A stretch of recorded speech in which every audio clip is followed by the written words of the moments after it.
नमस्ते। ठीक है, आप नमस्कार। सबका आप सबका स्वागत है। इश्तियाक खान हमारे साथ आज जुड़े हैं। आज के ललन टॉप सिनेमा के यूट्यूब लाइव में बहुत सारी बातें होने वाली है, सारी फ़िल्मी बातें, इनके काम के बारे में, इनकी जर्नी के बारे में। तो आपके अगर कोई सवाल हो, आप उनसे कुछ कहना चाहते हो, कोई कमेंट्स हो, तो प्लीज़ कमेंट बॉक्स का पूरा-पूरा इस्तेमाल कीजिए क्योंकि आपके जो भी सवाल है, ज़रूर लेंगे। सर, आप मुझे सबसे पहले बिगिनिंग में ले जाइए। मुझे पता है आपको नाटक और ड्रामा में बहुत रुचि थी और जब आप स्कूल में थे, एजुकेशन जब आपकी होती थी, तब से आप इसमें इंटरेस्टेड थे और फिर of course national school of drama.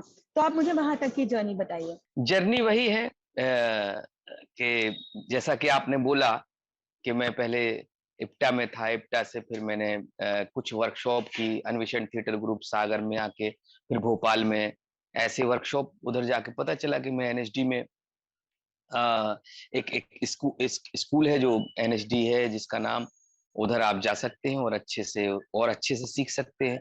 तो मैंने फिर उसके लिए पढ़ाई की और फिर मैं एनएसडी आया। तो थिएटर जो है मेरा बचपन से ही मैं उसमें काम करता रहा और मतलब ये समझ लीजिए कि जब मैं स्कूल में था तब मैं इप्टा से जुड़ गया था। आपने बहुत ऐसे आसानी से कह दिया कि हाँ, मैंने पढ़ाई कर ली और फिर मेरा हो गया, बट बहुत लोगों का इतनी आसानी से नहीं होता नेशनल स्कूल जी, ऑफ ड्रामा में। तो आपने क्या पढ़ाई की? मैंने क्योंकि नेशनल स्कूल ऑफ ड्रामा में सबसे पहले तो आप या तो बीए हो या ग्रेजुएशन आपका हो चुका हो तभी लिया जाता है। और पढ़ाई मेरे लिए बहुत बड़ी चीज थी क्योंकि मैं पढ़ाई पे ज्यादा ध्यान नहीं देता था, इसलिए मेरे लिए वो पहाड़ था। और वो करना मुझे बहुत कठिन लगता था, बल्कि एक्टिंग और उस पे वर्क करना या कोई और भी कलात्मक पक्ष जो भी, चाहे वो तबला हो या संगीत हो, वो मुझे आसान लगता था। तो पढ़ाई, इसलिए मैंने उसका ज़िक्र किया कि मैंने वो पढ़ाई की। इतना बड़ी चढ़ाई जो कहते हैं उसको, पहाड़ चढ़ने के बराबर था मेरे लिए बीए करना, क्योंकि मेरा बिल्कुल मन नहीं लगता था पढ़ने में। अ, तो फिर वो किया, उसके बाद मैं फिर अ, इधर एनएसडी आया और नेशनल स्कूल ऑफ ड्रामा में मेरा शायद पहली बार में इसलिए भी हो गया क्योंकि मैं एक्टिंग के अलावा तबला बजा लेता था, ढोलक बजा लेता था, हारमोनियम बजा लेता था और बैंजो बजा लेता हूँ, कांगो बजा लेता हूँ और शास्त्रीय संगीत सीखा हुआ है। तो शायद वो पक्ष या उसके कारण मुझे थोड़े नंबर ज्यादा मिल गए, तो मेरा पहली बार में हो गया। तो एनएसडी में होना इतना ज़्यादा स्ट्रगल नहीं था मेरा, जितना कि मैंने जो ग्रेजुएशन किया, पढ़ाई की, वो ज़्यादा मेहनत वाली थी मेरी। तो आपने जो कहा उसमें से मैं एक चीज़ क्लैरिफ़ाई करना चाहती हूँ कि जैसे अगर आपके पास और भी ज़्यादा स्किल्स हो, तो वो डेफ़िनेटली आपकी मदद करता है, आपको हेल्प होता है जब आप एनएससी में अप्लाई करते हो या वहाँ पे जी, सेलेक्शन जी, जी। होने के। क्योंकि एनएसडी में होता क्या है कि आप एनएसडी सिर्फ़ एक्टर नहीं डिज़ाइन करती है, एक्टरों को बस नहीं पढ़ाती है, उसमें कई सब्जेक्ट होते हैं। तो वो ढूँढते हैं कि इन 20 जो अ, लड़के हैं या लड़कियाँ हैं, जो 20 लोग हैं, इनको हम कैसे, कौन-कौन क्षेत्र में हैं। मान लीजिए उनको दिख गया कि यार इसमें कॉस्ट्यूम की क्वालिटी है, ये थोड़ा कॉस्ट्यूम डिज़ाइन कर सकती है या कर सकता है, या इसमें सेट डिज़ाइनर दिख रहा है, सेट डिज़ाइन अच्छा हो सकता है, डिज़ाइनर हो सकता है, या लाइट डिज़ाइनर बहुत अच्छा हो सकता है, या रंग संगीत का। तो कई पहलू हैं, कई तरह के से वो लोग ठोक बजा के देखते हैं। सिर्फ़ एक बार ऑडिशन नहीं होता है उसका, कि सिर्फ लिखित हो गया, मौखिक हो गया और खत्म हो गया। तो उसके बाद फिर वो हफ्ते भर की एक वर्कशॉप लगती है। उसमें पूरे पूरे हफ्ता आपके लिए कम से कम 20 से 25 टीचर हर समय आपको कुछ ना कुछ करवाते रहते हैं। आपको ग्रुप के साथ करवाते हैं, आपको अकेले करवाते हैं। तो आपको आपके हर पहलू को समझते हैं कि आपके अंदर ऐसी कौन-सी संभावनाएँ हैं जो हमारे रंगमंच के लिए बहुत इम्पोर्टेंट है। और अगर हम लोग या एज़ एन टीचर इस स्टूडेंट को इस सब्जेक्ट पे ध्यान देंगे, तो हो सकता है कि आने वाले समय पे रंगमंच को एक इस सब्जेक्ट पे अच्छा व्यक्ति मिल जाए जो उसमें होल्ड हो, जिसका जो आगे बढ़ना चाहता है। तो इस कारण से मैंने ये बोला कि शायद मुझे इसलिए भी पहली बार में हो गया क्योंकि मैं संगीत सीखे हुए था, मेरे पास कुछ चीजें ऐसी थी जो रंगमंच के लिए बहुत इंपॉर्टेंट थी। तो आप सब जो आप हमें देख रहे हो, अगर आप ऐसे एस्पिरेशन होल्ड करते हो अपने मन में कि कभी एनएसडी जाना हो, तो आपको अभी एक तरह से गाइड मिल चुका है कि आपको किस चीज पे फोकस करना है। बट आपने जब भी ये सब जो कहा है, एक चीज बहुत क्लियर नजर आई है, आपकी क्लैरिटी। आपको पहले जी। से पता था कि मुझे नाटक परस्यू करना है, एक्टर ये जो है आर्ट वो परस्यू करना है। वो क्लैरिटी कहाँ से आई? ऐसे कौन सा मोमेंट था आपकी लाइफ में देखिए, जहाँ आपने डिसाइड किया? देखिए मेरा क्या है कि मैं बचपन से थोड़ा उसको क्या बोलते हैं, बदमाश टाइप का, जो बदमाशी करते हैं ना मोहल्ले में, कि पता चला कि उसको उसके मोहल्ले के लोग वो मना करते हैं कि भाई इस लड़के के साथ मत खेलना, पढ़ाई करो। तो मेरा वैसा था। मैं, एक मेरा दोस्त है मेरा संजू, गौरव मिश्रा, हम दोनों की एक टीम थी। हम लोग नकली कुछ किया करते थे, जब मालूम नहीं था कि ये आगे जाके मैं एक्टर बनूंगा या कुछ ऐसा करूंगा। उस समय मैं संगीत सीखा करता था, तबला सीखता था, शास्त्रीय संगीत सीखता था, लेकिन मेरे अंदर ये एक अलग प्रकार की प्रवृत्ति थी, या यूं कहिए कि मेरे अंदर ही वो इनबिल्ट था कि हम लोग दोनों लोग मिलकर चिढ़ाया करते थे लोगों को। जैसे एक हमारे एक टीचर थे, टीचर ने एक सिलाई मशीन, सिलाई किया करते थे। वो बहुत सीधे व्यक्ति थे, लेकिन उनकी आदत थी, वो कुछ एक निश्चित समय था उनका, जब वो एक जगह से अंडे खरीदते थे और वो घर जाते थे। बहुत शरीफ इंसान थे वो। तो एक दिन हम लोगों ने सोचा यार इनको परेशान करते हैं। तो हमने अपनी अम्मी की साड़ी ली, ब्लाउज लिया, पेटीकोट लिया और वो पहन लिया और घूंघट डाल लिया। और जब वो अंडे लेने गए तो उनके बगल में खड़े हो गए। तो उन्होंने पहले देखा तो उन्होंने ध्यान नहीं दिया, फिर उन्होंने अंडे खरीदे, वो घर से निकल, उधर से अंडे की दुकान से चले, तो पीछे पीछे हम भी चले। वो थोड़ी देर और चले तो थोड़ी, जहां वो रुक जाए वहां हम रुक जाए।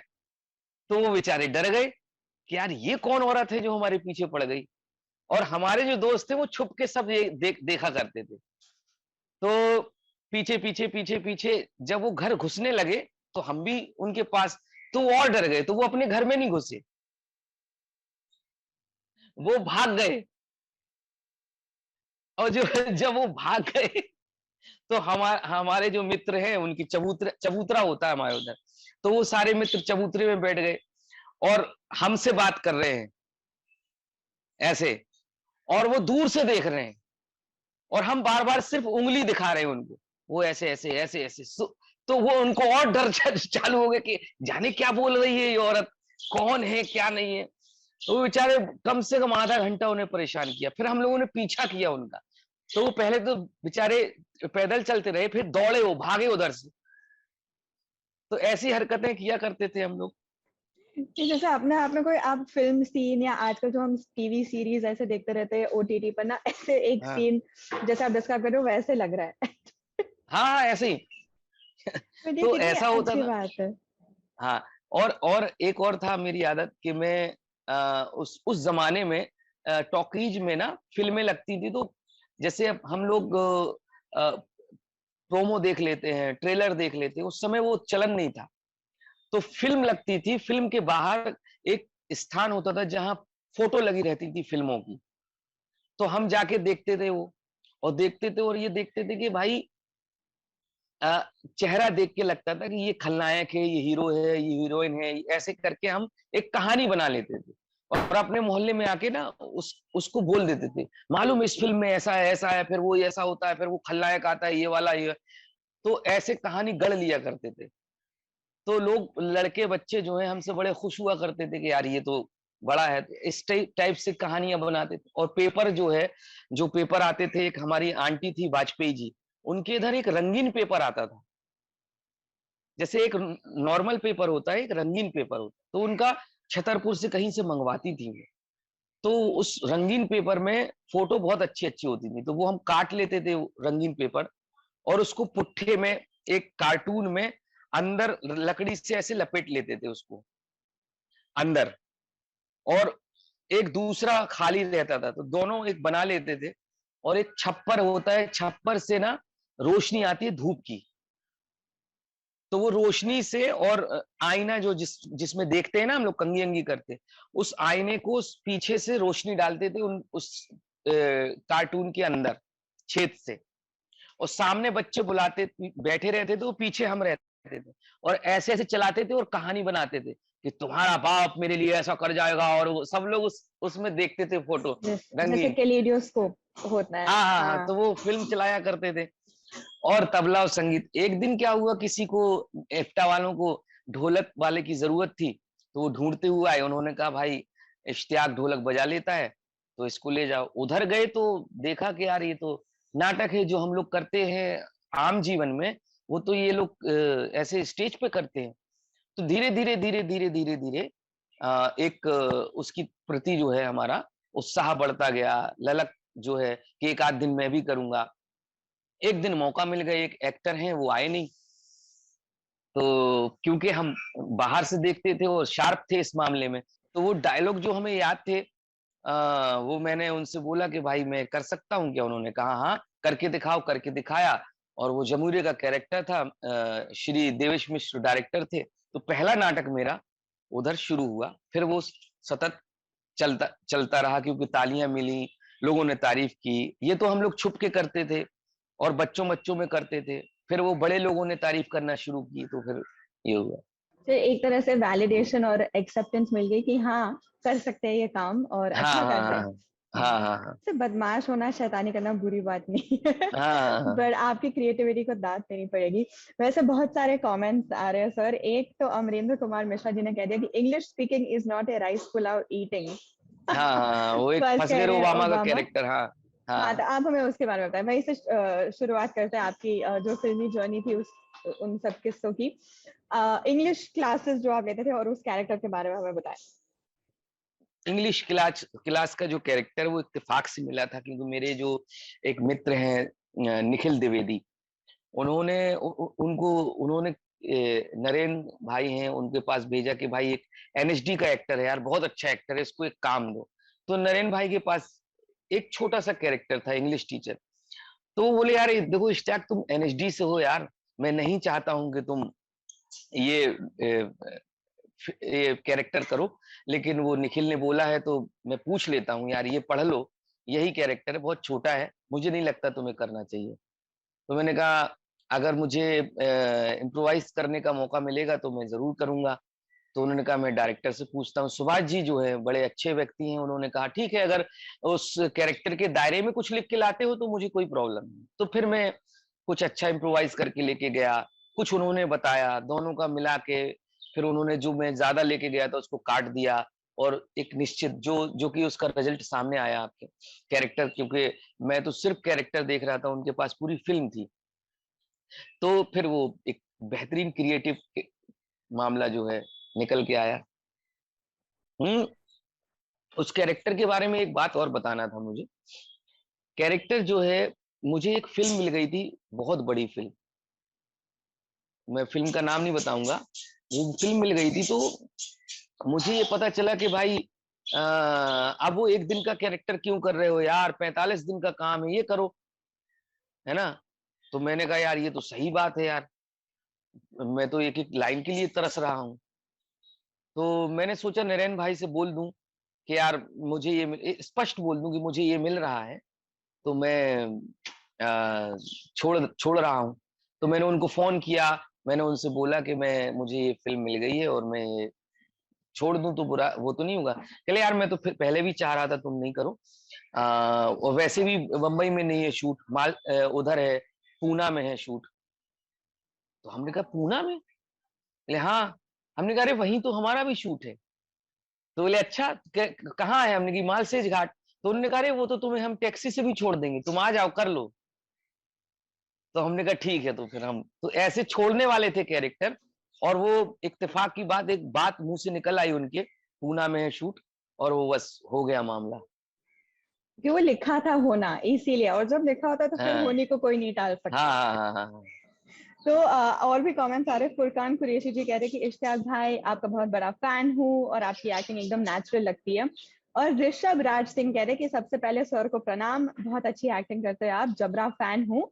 और तमाशा मेरा फेवरेट है, तो वो कैसे मिला आपको और कैसे निभाया आपने? जो मैं वैसे ही पूछने वाली थी कि वो जो ऑटो ऑटो ड्राइवर का जो आपका किरदार है, वो एक तरीके से हम सब है, क्योंकि हम सबको जानना होता है कि कहानी में आगे क्या होता है और क्या हो रहा है, और आपने फिर हमारे लिए वही काम किया फिल्म में। तो आप हमें उसके बारे में बताएं, इम्तियाज अली जी के साथ काम करने का अनुभव, उसके बारे में बताएं। मैं मुकेश छाबड़ा के इधर ऐसी एक नाटक था मेरा, उसकी रिहर्सल पे जाता था, तो मैं जा रहा था, तो एक आकाश करके वहाँ एक कास्टिंग डायरेक्टर था, मुकेश छाबड़ा के साथ काम करता है, तो उसने, आकाश दाहिया, तो उसने बोला कि इश्तियाक भाई यार आप गाते रहते हो यार, आप एक कैरेक्टर का ऑडिशन दे दो ना यार, गाने का बहुत अच्छा कैरेक्टर है। तो हमने कहा यार कैसा है? कहले ऑटो। हमने कहा ऑटो का, ऑटो गाने का, वो ऐसे गाता होगा बिहार का, ऐसे कुछ। कहले नहीं, बहुत बहुत अच्छा कैरेक्टर है यार, दे दो, आप इम्प्रोवाइज कर दो, बढ़िया मजा आ जाएगा। तो मैंने कहा ठीक है, तो मैंने उसका इम्प्रोवाइज कर दिया। इम्प्रोवाइज इसलिए कर दिया क्योंकि जो कैरेक्टर था वो ऑर्केस्ट्रा पे गाने वाला व्यक्ति था, और मेरी एक जर्नी है ऑर्केस्ट्रा की, मैं कॉन्गो बजाया करता था पीछे ऑर्केस्ट्रा वालों के साथ, और मेरे शहर की एक डायमंड ऑर्केस्ट्रा थी जिसमें बहुत बड़े बड़े लोग थे। और क्योंकि मैं संगीत से था, मैंने बताया आपसे, तो मेरा उद्देश्य अक्सर संगीत जहां हो रहा होता है वहां जाने का होता था, मैं अक्सर वहां जाया करता था। तो ऑर्केस्ट्रा में पीछे कांगो बजाता था, कभी गाने का मौका मिल गया तो गा लिया करता था।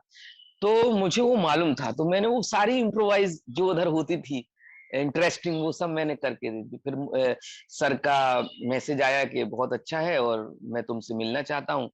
तो इम्तियाज सर के पास गया, उन्होंने बताया कि, उन्होंने कहा अच्छा, उन्हें विश्वास नहीं हो रहा था, उन्होंने कहा अच्छा जी, उधर की कोई फोटो दिखाओ हमें, तुमने किया कि नहीं किया, क्या होता है, कैसे होता है, कहीं तुम किस टाइप के होता है।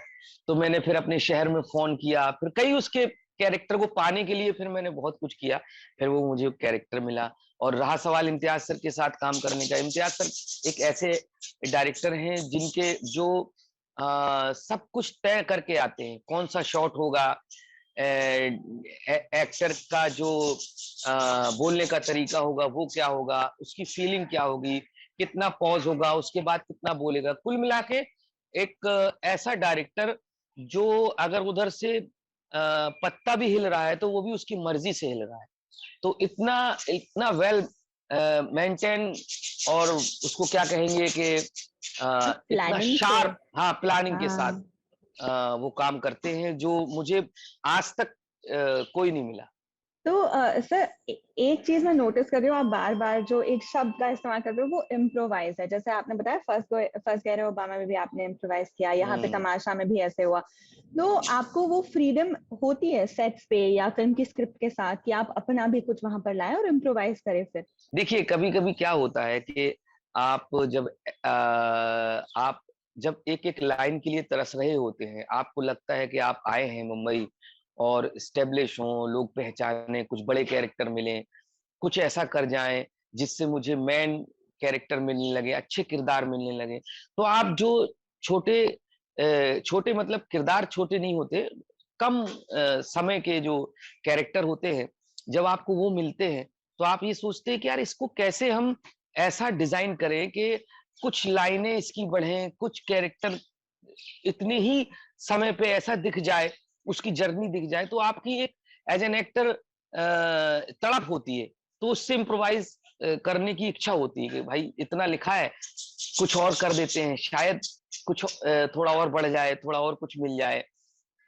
और कभी कभी ऐसा होता है कि आपको कैरेक्टर इतना बड़ा मिल जाता है, मतलब इतना स्टेब्लिश कैरेक्टर मिल चुका होता है कि आप उसी को सजाते हैं, फिर आप फिर उसमें इम्प्रोवाइज नहीं करते, आप उसको सजाते हैं अच्छे से कि भाई हम सजा रहे हैं, तो जितना लिखा है तो क्या हम उसको ही अच्छे से लोगों तक पहुंचा सकते हैं, उसका अच्छे से न्याय कर सकते हैं। तो अलग अलग कैरेक्टर में अलग अलग चीजें होती हैं। इम्प्रोवाइज इसलिए होता है, जो मैंने बोला आपसे, कि एक एक्टर की लालच होती है कि वो कैसे अपने आप को स्टेब्लिश करे। और उसको निचोड़े जितने हद तक हो हाँ पाए, हाँ कितना हाँ हाँ निकाल पाए उससे। ठीक है, तो हाँ आपने कहा कि कोई रोल्स, जैसे कोई छोटा या बड़ा रोल नहीं होता, उसका स्क्रीन टाइम कम होता है। आपने बताया हाँ पुणे में आप एक शूट कर रहे थे बड़ी वाली फिल्म, उसके बारे में बताएं। हाँ, फिर वो फिल्म मैंने किया उस फिल्म को। कौन और सी फिल्म थी वो? उसका नाम था 30 मार खान, अच्छा, अक्षय कुमार के साथ फराह अक्षय खान कुमार के की साथ। फिल्म। जी। और इत्तेफाक की बात है कि वो फिल्म नहीं चली, जबकि 45 हम्म। दिन का उसमें काम था। और उस समय ये नजरिया नहीं था, उस समय ये था कि यार एक दिन के काम का बनस्पत 45 दिन का काम, ये बड़ा काम है, ये छोटा काम, ये दिमाग में नहीं आता था कि भाई काम काम है। आप अगर इसमें इंटरेस्टिंग तरीके से कर रहे हैं और 45 दिन में कोई अच्छा आपका काम नहीं है, तो ये ज्यादा महत्व रखता है, वो ज्यादा कम महत्व रखता है। तो ऐसा है। हालांकि मेरा उसमें भी बहुत अच्छा कैरेक्टर था, वो चली नहीं, बात अलग है। उसका कई रीजन हो सकते हैं, लेकिन एक इत्तेफाक की बात है कि मिल गया, नहीं तो आज शायद हो सकता है कि मैं घर पहुंच चुका होता, क्योंकि फंस गए ओबामा के कारण ही मैं यहाँ हूँ।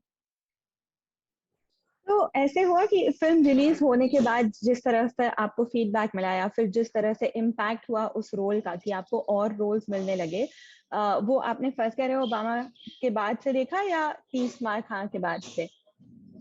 नहीं, मुझे जब मुझे कुछ लोग बुलाने लगे, वो मेरी पहली फिल्म थी अज्ञात, राम गोपाल वर्मा जी की। तो उसमें मेरा बहुत अच्छा कैरेक्टर था और बड़ा लंबा कैरेक्टर था। लोगों ने उसको देखा और क्रिटिक्स जो है मेरे बारे में लिखा। अच्छा, मेरे बारे में, क्योंकि मेरा नाम तो कोई जानता नहीं था, तो कैरेक्टर का नाम लिख के काफी वो कटिंग्स अभी भी, क्योंकि वो पहली फिल्म थी जिस जिस जो मुझे इतना प्रेम दे गई, इतना सब कुछ दे गई, तो मैं उसकी हर चीज रखता था कटिंग करके। जब वो उसके आर्टिकल निकलते थे, उसमें मेरे कैरेक्टर का जिक्र होता था, मेरा नाम नहीं होता था, तो मैं वो सब रखता था। तो उससे मुझे लोग पहचानने लगे थे थोड़ा थोड़ा, लोग मतलब जनता नहीं, लेकिन जो काम करने वाले लोग हैं वो पहचानने लगे थे। लेकिन फंस गए ओबामा क्या हुआ, वो हिट हुई फिल्म। अज्ञात जो फ्लॉप फिल्म थी, फंस गए ओबामा हिट फिल्म थी। तो फंस गए ओबामा जब हिट हुई, तो लोगों का नजरिया बदला और लोगों ने फिर मुझे बुलाना चालू किया। अच्छे अच्छे काम ऑफर आए। कई बार तो ऐसे भी आए कि फंस गए ओबामा जैसे ही काम, कम से कम एक नहीं 20 से 25 काम आए। ऐसे कभी होता ऐसी है। कभी ऐसा मुफलिसी में भी समय आया कि लगा यार कर लेते हैं, तो एक आध सीरियल मैंने वैसा ही कैरेक्टर 15-20 दिन का ट्रैक है वो किया, ताकि मैं रुक सकूं इधर। तो ऐसे कई मुकाम आए जिससे फंस गए ओबामा ने बहुत कुछ दिया। आज भी कई जगह ऐसा होता है कि फंस गए ओबामा देख के लोग बुला लेते हैं और फिर मैं वो। आप बिल्कुल सही कह रहे हो, हमारी ऑफिस में भी बिल्कुल ऐसे ही हुआ था। जैसे मैंने कहा ना कि हाँ इश्तियाक खान है, उनका इंटरव्यू करना है, सबसे पहले अरे फर्स्ट कह रहे हो ओबामा। तो हाँ हाँ हाँ रिकॉल हाँ। वैल्यू लोगों का इतना है उस फिल्म के साथ। तो जैसे आपने कहा कि जब अज्ञात आई तो उन्होंने जो किरदार था उसके नाम से लिखा, लोग आपका नाम नहीं जानते थे। हम्म। ऐसी कौन सी फिल्म थी जिसके बाद से लोग आपका नाम जानने लगे? फर्स्ट कह रहे हो ओबामा? असगर ओबामा के बाद मुझे लोग नाम से पहचानने लगे। फिर जब फिर एक नया वो आया, अच्छे अच्छे काम मिले, फिर होता था कि कॉमेडी में ही लोग बुलाते थे। फिर ऐसे ये टाइप तमाशा, कास्ट होता है। हाँ फिर तमाशा आया, तमाशा फिल्म आई। वो कैरेक्टर इतना ज्यादा हिट हुआ, इतना ज्यादा लोगों को पसंद आया, पता नहीं उसके अंदर क्या था कि जब वो फिल्म रिलीज हुई तो लोगों ने जाने कितने फोन किए। एक अच्छे से याद है, एक लेडीज थी, उन्होंने मुझे फोन किया और मुझे कहा कि मैं आपके साथ कॉफी पीना चाहती हूँ इश्तियाक जी, आपने इतना अच्छा काम किया, आप आएंगे क्या? मैंने कहा हाँ, हम जैसे लोगों को बुला कौन रहा है, आप तो बुला रही है अच्छी बात है। तो मैं गया उनके साथ, अपने दोस्त को लेके गया, एक आफ्ताब करके एक लड़का है, उसके उसको लेके गया। फिर मैं उनके साथ बैठा तो उन्होंने बड़े प्यार से कैरेक्टर के बारे में बताया और वो क्यों जुड़ी उस कैरेक्टर से उसके बारे में बताया।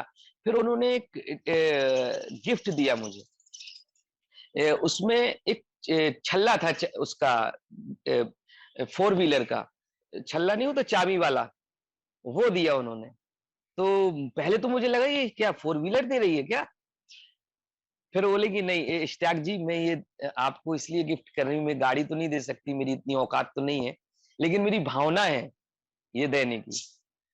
तो ये आप रखिए, जब कभी भी आप कोई गाड़ी खरीदे तो प्लीज ये उसमें लगाएं। तो उन्होंने ओके। मुझे वो दिया। तो तमाशा तमाशा के तो बहुत किस्से हैं। एक किस्सा है, इतना अच्छा किस्सा है कि मैं एक नाटक की रिहर्सल करता था उन दिनों, और तमाशा रिलीज हुई। तमाशा के 10 दिन बाद किसी व्यक्ति का फेसबुक में मैसेज आता था हमारे पास कि मैं आपसे मिलना चाहता हूँ। बंगाली अ, था वो लड़का। तो मैंने कहा हाँ, मेरा ये इधर शूटिंग मेरी इधर रिहर्सल होती है, तो तुम कभी भी आओ यार, मिलो, कोई दिक्कत नहीं है। तो एक दिन शाम को उसका मैसेज आया कि सर मैं ना आ रहा हूँ, आप मेरा मुझे नंबर देंगे क्या अपना? तो हमने सोचा यार पता नहीं कौन है, हमने कहा यार तुम पूरा एड्रेस लिख देते हैं, तुम आ जाओ इधर। तो उसको मैंने एड्रेस लिख दिया। वो दूसरे दिन शाम के वक्त वहीं पहुंच गया, एक उस गुलदस्ता लेके बढ़िया, और मुझे गुलदस्ता दिया उसने, और फिर पैर छुए और बोला कि सर मैं रिजाइन करके आया हूँ नौकरी। तो हमने कहा अरे यार तुमने रिजाइन क्यों कर दिया? अरे कहने लगे सर मुझे ना आपसे मिलना था, और बस अब मैं जैसा जीना चाहता हूँ वैसा जीऊंगा।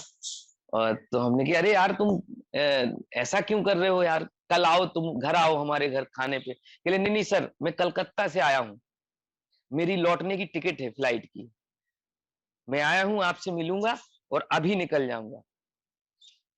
तो मतलब मुझे तो लोग समझ इतने प्रेरित हो गए। हाँ, मुझे तो समझ में नहीं आया। मेरे ग्रुप के जितने लोग थे वो सब उसको बढ़िया हाथ मिलाया, अंदर पहुंचाया, उसने कहा चाय तो पी लो यार, तो उसको चाय पिलाई। बड़ा प्यार उसके अंदर था, और इतना ज्यादा प्रभावित हुआ कि उसने नौकरी छोड़ दी, और अभी पता नहीं कहाँ है, क्या क्या कर रहा है, क्या नहीं कर रहा है। फिर वो चला गया। तो ऐसे ऐसे कैरेक्टर कभी किसी के ऊपर आते हैं। ऐसे तो कई कैरेक्टर हैं जो अभी भी याद आती है चीजें, तो बड़ा अच्छा लगता है। और जो पावर है सिनेमा का, हम सोच बहुत नहीं ज्यादा है। सकते कितनी दूर तक कितने लोगों पर क्या असर पड़ता है उसका। बट आई हाँ होप वो जहाँ पे भी हो ठीक कर रहे हो, और अगर ये वीडियो देख रहे हो आप तो प्लीज कमेंट जरूर कीजिएगा। बहुत हाँ दुनिया है तो क्या पता। और भी सारे कमेंट्स आ रहे हैं, तो क्लैप्स एंड विसल्स प्रोडक्शंस कहते हैं कि hello Ishtiyaq sir, love the way you portrait the sweet and selfless relationship with Swaraj character Anarkali of Arrah में। वी हाँ हैव सीन हाँ हाँ ऑन हाँ हाँ। The big screen. आप अनारकली और फारा के बारे में बताइए। स्वरा जी वैसे जी तो जी। बहुत ही हमारे स्टूडियोज भी आई है, हमारे साथ इंटरव्यू भी किया है, बहुत ओपन है, बहुत फ्रैंक है, हाँ और हाँ बहुत रियल हाँ पर्सन हाँ है हाँ। As a character. तो आपका एक्सपीरियंस कैसा रहा? स्वरा के साथ कि वो कैरेक्टर के बारे में, देखिए उसमें मेरा कैरेक्टर था हीरामन का, और बड़ा प्यारा सा कैरेक्टर था जो किसी से प्रेम करता है लेकिन बताता नहीं कि मैं प्रेमी हूं आपका। बस सिर्फ मदद वाली प्रेम का वो है कि आप जहां भी रहो खुश रहो, अगर कोई परेशानी है तो मैं आपके साथ हूँ। ये ऐसा आजकल देखने कैरेक्टर को था। कहाँ मिलता है। हाँ, तो बहुत अच्छा कैरेक्टर था। अपने अविनाश सर ने बड़े प्रेम से उसको बहुत प्यार से लिखा हुआ है, और उनके बहुत करीबी था वो कैरेक्टर। और स्वरा जी को भी बहुत अच्छा लगता था। स्वरा जी से मेरी पहले भी पहचान है, पहले की पहचान है। हिमांशु वगैरह के साथ हम साथ में ही रहते थे अधिकतर, तो काम करने का पहला मौका था उनके साथ। तो बाकी वही है कि शिद्दत से जुड़ी रहती थी हर हर काम में। मतलब अगर डांस भी करना है तो उसको 20 बार रिहर्सल करना, हमारे साथ अगर कोई सीन है तो उसको कई बार बातें करना उस बारे में। और हमारा क्या है कि जब कैरेक्टर मेरा डिजाइन हो जाता है, फिर मैं कैरेक्टर के बारे में ज्यादा बात करना पसंद नहीं करता, क्योंकि फिर मुझे लगता है कि मैं तो हूँ, अब क्या बात करूं इसमें। फिर मुझे लगता है जो लाइन है उसको कैसे मैं बहुत अच्छे से बोल सकूं, ताकि उस लाइन का रस जो है वो निकल सके बाहर। तो मैं उस पर ध्यान देता था। तो इसी कैरेक्टर का हीरामन का एक एक्सपीरियंस बताता हूं मैं आपको कि क्या हुआ कि हीरामन जब जब ये अनारकली ऑफ आरा रिलीज हुई और लोगों को पसंद आई, तो मुझे एक जगह, मुझे और अविनाश सर को और फ़िल्म के कुछ लोगों को एक एक एक जगह बुलाया गया खाने के लिए। तो मेरी पूरी टीम खाने पे गई और वो टी खाने का सबब ये था, वो मतलब जो मुद्दा ये था कि भाई हीरामन तिवारी को जो है खाने पे बुलाना है। तो उन्होंने मुझे बुलाया और सबको बुलाया, खाना खाने पे शुरू हुआ। तो एक डब्बू मलिक करके म्यूजिक डायरेक्टर हैं, बड़ा काफ़ी नाम है उनका। तो वो भी थे उस महफ़िल में। तो काफ़ी देर से मुझे देख रहे थे, तो मैंने कहा यार पता नहीं ये क्यों दे उस समय मैं ज़्यादा जानता नहीं था। मैं सोचता था देखा तो है इनको, लेकिन ये क्यों देख रहा है यार हमें बार इतनी गौर से देख रहा है। फिर हम अपने बातों में, गाने, संगीत में देख रहा है। एक बार उन्होंने इशारा किया मुझे। तो हमने यार इशारा कर रहा है यार, क्यों कर रहा है इशारा? फिर वो इशारा करके बाहर निकल गए वो। तो हमने कहा चलो यार कुछ गड़बड़ तो नहीं होगा, जब महफ़िल में है, सब जानते हैं इनको तो क्यों गड़बड़ होगा? तो हम बाहर चले गए। तो बाहर आए, तो उन्होंने ऐसे जेब से ना खूब सारे पैसे निकाले, बहुत सारे पैसे, गड्डी पैसों की, और हाथ बढ़ाया और हमें पकड़ाया ऐसे और बोला बेटा ये पैसे रख लो आशीर्वाद समझ के, बहुत अच्छा काम किया तुमने। और उनके आँख में आँसू थे। और बेटा इसको रखना मत, इन पैसों को खर्च करना अपने परिवार के साथ, है ना? और फिर गले लगाया और बोला अंदर इसका ज़िक्र मत करना, ये आशीर्वाद है मेरा तुम्हारे। तो मुझे भी रोना आ गया यार कि इतना प्रेम एक कैरेक्टर को मिल रहा है। कैरेक्टर को ही समझो, एक्टर तो चलो वो कर ही देता है। तो फिर मैं अंदर आया, बातें हुई, सब कुछ हुआ, तो वो एहसास जो है, वो अभी भी देखो, अभी मैंने बात की ना तो मेरे रोंगटे खड़े हुए हैं। वो एक अजीब-सा कुछ है जो महसूस होता है और वो सदियों के लिए होता है। और इतना अनएक्सपेक्टेड तरीके हाँ, से, हाँ, हाँ, हाँ। मतलब कहीं पे ऐसे वाओ! कितना हाँ, ऐसे रिच एक्सपीरियंस होता है एक एक्टर होना ना, आपकी लाइफ में हाँ, हाँ। इतने सारे। ये प्रेम, इतना प्रेम, ये प्रेम पैसों और उससे सब फिर ये परे हो जाता है। फिर जितना स्ट्रगल किया है, वो लगता है यार ठीक है वो किया है यार, इसका एन्जॉय करो, ये आनंद लो यार। एक हुँ, एक स्पर्श देखो कितना प्रेम वाला स्पर्श है। सारी जो पुरानी परेशानियाँ हैं वो सब दूर हो जाती हैं, एक स्पर्श से। सारा स्ट्रगल देन सीम्स कि वर्थ इट। चलो, हाँ, ऐसा तो आपने प्रेम की बात की, मैं आपको बता दूं इतने सारे कमेंट्स आ रहे हैं, जो हमारा यूट्यूब लाइव है, जो हम जो हमारे साथ जुड़े हैं, आपका बहुत शुक्रिया, आप कमेंट कर रहे हो, थैंक यू सो मच। मैं सारे कमेंट्स पढ़ रही हूँ। लोग ये भी जी, कमेंट जी। करे कि कोई पढ़ नहीं रहा हमारा कमेंट, पढ़ रहे हैं भाई, हाँ, हाँ। शाहरुल खान जी सारा कुछ पढ़ रहे हैं। तो सरदार खान जी का एक सवाल है कि स्टार कल्चर की वजह से अच्छे आर्टिस्ट क्या सिर्फ कैरेक्टर रोल तक ही सीमित रह गए हैं इंडियन फिल्म इंडस्ट्री में? नहीं, ऐसा नहीं है।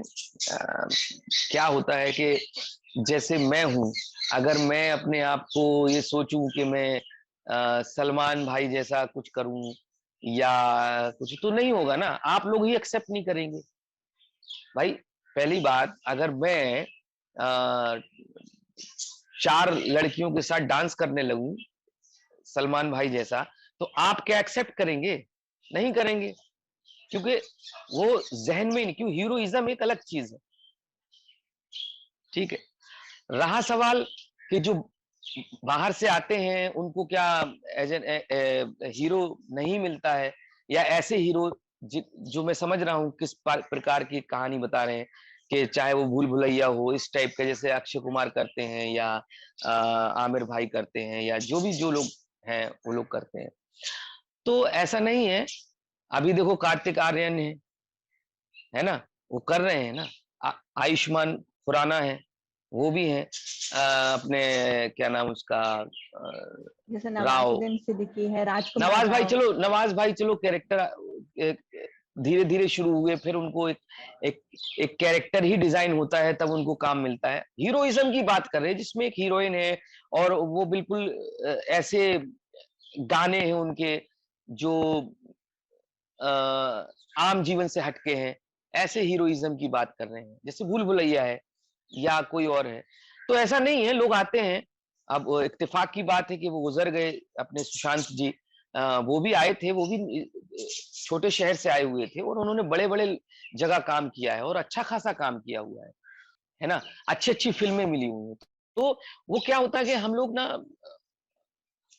उदाहरण जब देते हैं तो गिनती में बहुत सारे लोग आ जाते हैं, वैसे नहीं दिख पाते हैं।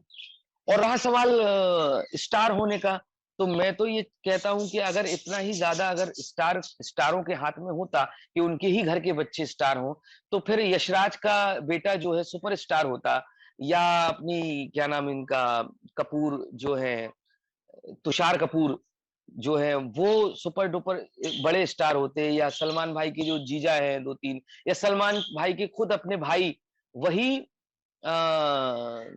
बहुत बड़े स्टार होते। तो स्टार जो है आप लोग बनाते हैं, दर्शक बनाता है। और दर्शक जब तक, अब जैसे मैं एक बहुत अच्छा उदाहरण देता हूँ कि पंकज की शेर दिल रिलीज हुई अभी फिल्म, अच्छी फिल्म है, काफी अच्छी फिल्म है, लेकिन आप जब जाएंगे ही नहीं उसको देखने, तो कैसे स्टार बनेगा वो? उनकी तरफ से तो अब पूरी कोशिश है, हमने उनका भी है ना? इंटरव्यू किया ललन टॉप पर जी। हाँ, तो आप जाइए देखिए, लोग जा रहे हैं, लेकिन आप ऐसे जाइए ना फिर, जब आपको चाहिए स्टार, तो पंकज त्रिपाठी है, उसको देखिए जाके आप। आपने स्टार्स की बात की, आपने जैसे सलमान खान के बारे में बात की, तो आपने उनके साथ भारत में काम किया, तो जब आप उनके इतने क्लोज प्रॉक्सिमिटी में जब आप काम करते हो तो वो कैसा एक्सपीरियंस था? सलमान भाई के साथ, सलमान भाई के साथ मेरा ज्यादा, क्योंकि मैंने ज्यादा काम नहीं किया उनके साथ, और राफ्ता इसलिए नहीं हो पाया क्योंकि वो जब सेट पे आते थे, जब सारी चीजें तैयार हो जाती थी, तो मैं अपना कैरेक्टर याद करके जाता था, फिर थोड़ी सी रिहर्सल होती थी, वो कर लेते थे। तो उनसे जो एक पर्सनल जो होता है ना, एक को एक्टर के साथ आप बातें करते हैं, वो नहीं हो पाया। तो एक्सपीरियंस एक जैसे एक स्टार होता है, उसके साथ आप काम कर रहे हैं, तो वैसे ही एक्सपीरियंस हुआ। ये तो इतना जैसे बॉन्डिंग वगैरह, और जैसे सब लोग कहते हैं कि भाई सबको बिरयानी खिलाते हैं, घर पर बुलाते हैं, वैसे। नहीं, वो शायद उन लोगों को खिलाते होंगे जिनके साथ ज्यादा काम कर लिया, या वक्त, जैसे मान लीजिए कि आप कोई ऐसी फिल्में कर रहे हैं जिसमें आप 30-30 दिन उनके साथ हैं। अब 30 दिन में कभी ऐसा होता होगा कि जिस दिन उनको लगता होगा नहीं यार, इन लोगों के साथ बैठ के खाना खाते हैं। अब मेरा ज्यादा से ज्यादा 5-6 दिन, 7 दिन, 8 दिन उनके साथ शूट हुआ, तो उतना ज्यादा मेरा उनके साथ बन नहीं पाया। बनने से मतलब ये है कि जो आप बोल रहे हैं वैसा बनना।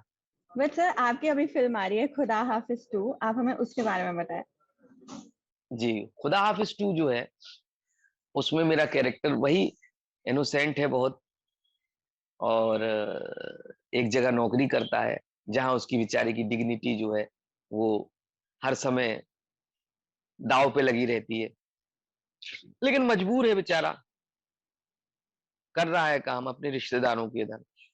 एक समय आता है कि वो अपने आप को कहता है, नहीं अब इससे ज्यादा नीचे नहीं गिर सकते, इससे ज्यादा नहीं हो सकता, तो फिर वो अपना एक स्टैंड लेता है, और उसके कारण फिर फिल्म एक नए तरफ मुड़ जाती है।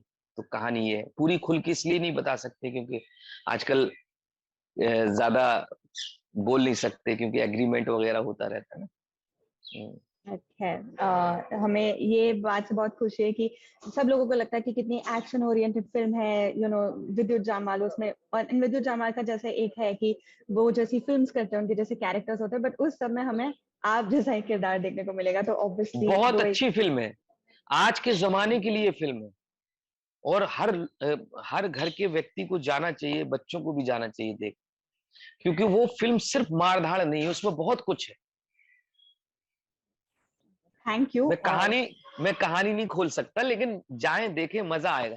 और ये सिनेमाघरों में रिलीज होगी तो आप जरूर जाके देखें। आपको लगता है कि हाँ, विद्युत जामवाल इसमें है, इसका एक पहले भी पार्ट 1 बन चुका है, ये सीक्वल है, तो वो देखे जरूर। और हमने अक्षय कुमार जी की बात की, जैसे आपने 30 मार खान में उनके साथ काम किया, फिर जॉली एलएलबी में भी आपने साथ काम किया, तो दूसरी बार जब आपका एक बॉन्ड बन जाता है, एक कमराडरी बनती है कि आप हाँ, सेम एक्टर के साथ। मैंने जॉली एलएलबी उनके साथ नहीं की, जॉली एलएलबी मैंने की अरशद वारसी जी के साथ। अरशद वारसी के साथ। मैंने उनके साथ दूसरी फिल्म की रुस्तम, अक्षय जी के साथ। हाँ, तो तो जब आप, अक्षय जी। हाँ हाँ जी, सॉरी, बोलिए बोलिए। नहीं नहीं, मैं ये कहती कि जब आप फिर से एक एक्टर के साथ काम करते हो फिर दूसरी बार वापस, तो वो एक बॉन्डिंग होती है। अक्षय जी के साथ मेरी बॉन्डिंग वहीं से हो गई थी, जब मैंने ये की थी 30 मार खान, क्योंकि वो इसलिए भी था क्योंकि हम लोग 45-46 दिन वहीं मालसेज घाट में रुके थे। अगर आप कहीं रुके होते हैं आउटडोर, तो आप शाम का वक्त ऐसा होता है कि सारे लोग एक दूसरे से मिल लेते हैं और थोड़ा बातें हो जाती हैं, क्योंकि लंबा पीरियड होता है। वैसा नहीं है कि आप मुंबई में हैं, आप आए और चले गए, वैनिटी में चले गए, ऐसा है। क्योंकि वहाँ गाँव बसाया हुआ था उन्होंने पूरा, तो वहीं रुकना होता था। अक्सर वैनिटी बहुत कम लोग लोग इस्तेमाल करते थे, क्योंकि वैनिटी दूर खड़ी होती थी, तो सोचते थे लोग कहाँ उधर जाएँगे, तो वहीं रूम में ही 1-2 कमरे ऐसे थे जहाँ सब एक्टर बैठते थे। वहाँ अक्षय जी भी आके बैठ जाते थे, फिर बातें होती थी, खाना भी साथ में खाते थे। तो इस कारण से उधर उनसे थोड़ा राब्ता जो है बहुत अच्छा हो गया। और सर जो रिसेंटली फिल्म थी नुसरत भरूचा के साथ, आप वो फिल्म में भी थे, तो अब जैसे जनहित में जारी, मैं ये जानना चाहती हूँ कि आप क्या देखते हैं रोल्स में, जब आपको रोल्स या ऑफर्स या स्क्रिप्ट आपको मिलती है तो आप कैसे डिसाइड करते हो, क्या चीज देख कर डिसाइड करते हो कि हाँ ये मुझे करना चाहिए। मैं डिसाइड तो बहुत कम करता हूँ ऐसा, कि क्योंकि मुझे ऑफर जो है, जो कैरेक्टर है वो अच्छे ही मिलते हैं। उम, और मैं सिर्फ रिपिटेशन के लिए डरता हूँ बस, कि कोई ऐसा कैरेक्टर बहुत ज्यादा मजबूरी हो तो तब मैं करता हूँ कोई ऐसा कि भाई हाँ, इससे मिलता जुलता एक कैरेक्टर है। अगर 2-3 बार मैंने वैसे कर लिया, तो मैं वो देखता हूँ क्या मैंने ऐसा कैरेक्टर पहले किया है क्या, बस इतना ही मुझे देखना होता है। बाकी कैरेक्टर लगभग लगभग अभी तक, क्योंकि मैंने इतने काम भी नहीं किए कि मुझे वो कैरेक्टर मिले जो बहुत मैं कर चुका हूँ। तो कभी-कभी ऐसा होता है कि आप ये देखते हैं कि यार इस कैरेक्टर में ना ना तो बड़ा होता है कैरेक्टर, लेकिन ना तो ये कुछ बोल रहा है कहीं, मतलब इसके कहने का कोई फर्क ही नहीं है फ़िल्म में, और ना ही कोई ऐसा सीन है जहाँ मैं कुछ कर सकूँ, कुछ ऐसा जो जो बहुत अच्छा हो, एज़ एन एक्टर भी और कैरेक्टर के हिसाब से। तो अगर बहुत ज़्यादा मजबूरी नहीं है तो मैं नहीं करता हूँ। और कई बार मैंने ऐसे काम किए हैं कि जैसे मान लीजिए कोई ऐसा मित्र है, उसने बोला भाई यार तुम कर लो, क्योंकि मुझे कई बार ऐसे मित्रों ने भी काम दिलवाया है जब मैं कुछ नहीं था, तो उन्होंने भी मुझे कई ऐसे काम दिलवाए हैं जब मुझे बहुत मदद मिली है, जिसके कारण मैं इधर पहुंचा हूँ, इधर हूँ अभी। तो कभी कभी उनके कारण भी मुझे ऐसे काम करने होते हैं जो मैं मना नहीं कर पाता, इच्छा नहीं होती है करने की, लेकिन मैं नहीं कर पाता हूँ। तो कुल मिला के हर प्रकार के एक्सपीरियंस है, कभी मना करता हूँ, कभी नहीं करता हूँ, कभी मना करने का कारण कुछ और होता है, कभी करने का कारण कुछ और होता है, तो ये है। Sir as an actor, as an artist, आपकी जो भूख है, आपको क्या लगता है कि आगे आप क्या करना चाहते हो, कि लाइक मैं जिस एम्बिशन से, जिस ख्वाब से इस इंडस्ट्री में आया था मुझे वो करना है, ऐसे कोई रोल या ऐसा कुछ आपके मन में होता है। मुझे लगता है कि कहानियां ऐसी आए जिसमें मैं मुख्य भूमिका में हूँ, चाहे वो कुछ भी हो, चाहे वो मेला ढोने वाला हो या कोई करोड़पति व्यक्ति हो, मैं चाहता हूँ कि मेरे कंधे पे पूरी कहानी हो, और अगर वो फ्लॉप हो तो मेरे कारण हो, और अगर हिट हो तो मेरे कारण हो। मुझे ऐसे ऐसा काम इस तरह जाने का बड़ी इच्छा होती है करने की। उसके कई पहलू हैं। या तो ये कहिए कि जब आप मेन लीड करते हैं तो आपको लगता है कि यार कुछ ऐसा काम है, ऐसा कैरेक्टर है जो डिजाइन कर सकते हैं, इसमें मेहनत कर सकते हैं, इस काम के कारण हम 20 काम छोड़ सकते हैं, क्योंकि इसमें मुझे पूरा शरीर बदलना है, पूरी मानसिकता बदलनी है अपनी, तो मैं फिर क्यों दूसरा काम करूं, इसमें मुझे सब कुछ मिलने वाला है, मेरे मेरे हिसाब से चलने वाला है, मेरे कैरेक्टर के हिसाब से सब होने वाला है। तो मेरी बड़ी इच्छा है अभी कि मुझे कुछ ऐसे काम मिले जिसके कारण मुझे गालियां मिले या फिर मुझे तारीफ मिले। हाँ। आमीन आमीन, ऐसे ही हो। पंकज त्रिवेदी का एक सवाल आया है कि अगर एक्टिंग में करियर कोई बनाना चाहे तो अगर उनको आपको कोई गाइडेंस देनी हो तो आप उनसे क्या कहोगे? मैं तो यही कहूंगा कि आप मेहनत कीजिए। मेहनत तो सब लोग बोलते हैं कीजिए, लेकिन आप ऐसा मत कीजिए कि आप बस मन में सोच रहे हैं कि मैं एक्टर हूँ। आप उसको फील्ड में भी लेकर आइए, चाहे वो किसी भी जरिए हो। चाहे आप आजकल यूट्यूब चल गया, आप बहुत सारी चीजें ऐसी होंगी, इंस्टाग्राम है, बहुत सारी चीजें जिसमें आप कुछ बना के डाल सकते हैं, रिस्पॉन्स देख सकते हैं कि आपको लेके लोगों का क्या रिस्पॉन्स है। और आप अगर नजदीकी कहीं थिएटर ग्रुप है उसमें आप काम कर सकते हैं। कुछ ऐसा जो आपको एक ताकत दे अंदर से कि हाँ मैं हूँ, और मैंने ये काम किया था तो इतना इसका रिस्पॉन्स मिला। कई लोग ऐसे होते हैं, मेरे जीवन में कई ऐसे लोग आए हैं जो अंदर से तो बहुत चाहते हैं कि वो एक्टर बने और उनको काम मिले, लेकिन वो होते कुछ नहीं है, वो सिर्फ सोच लेते हैं। तो वो सिर्फ सोचने से कोई कुछ मतलब नहीं होता है। आप आपका मतलब ये है कि आप प्रैक्टिकली जितना अपने आप को लोगों के समक्ष लेके आएंगे, उतना ही आपको पता चलेगा कि आप किस टाइप के एक्टर हैं, आप एक्टर हैं या नहीं। क्योंकि रिस्पॉन्स जो मिलता है दूसरों का, उससे आपको इतनी संवेदनशीलता होनी चाहिए कि आपको मालूम होना चाहिए कि ये रिस्पॉन्स नकली है या झूठ।